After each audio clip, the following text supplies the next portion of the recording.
Sözüңдү улап айтам. Өзү эмне үчүн мынагу мусулмандардын ичинде мен көп угам ушул сөздү, Манасты бу жиндердин китеби дегендери да бар.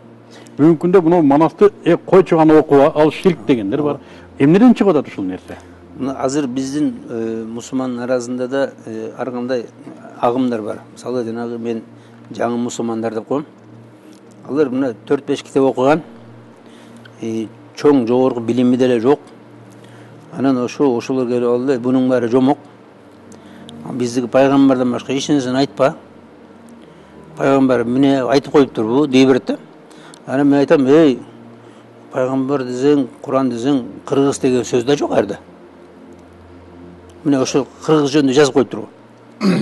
Бул биздин тарыхыбыз, бул мусулмандын тарыхы. Бул жерде аябай сонун тарых жазылып турат, мусулмандын жакшы тарыхы. Бул кыргыздар мына Орто Азиянын бәрин бошотуптур капырлардан. Ошол жерден ошол үчүн күрөшүптүр, ошол үчүн жан бериптир. Бул сонун тарых болуп турат. Бул үлгүлүү тарых.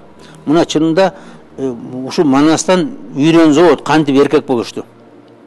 Кантип чыныгы патриот болушту. Мына Манас эч нерсесин аяган эмес да, ушу жанын аяган эмес да.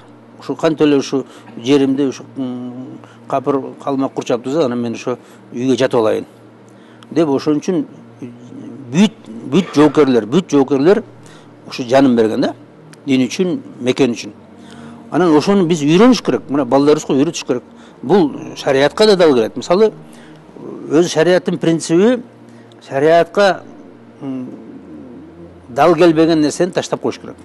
Мисалы, жана арак ичкен, сыяктуу бир нерсе, уурулук дагы башканы таштап коюш керек. Анан бирок шариатка дал келсе, анан кийин бир сонун нерселер айтылып атса, хикматтар, пайдалуу нерселер биздин турмушка керектүү, шариатка зыян келбесе, ошонун баарын алыш керек, ошону колдонуш керек. Рахмат.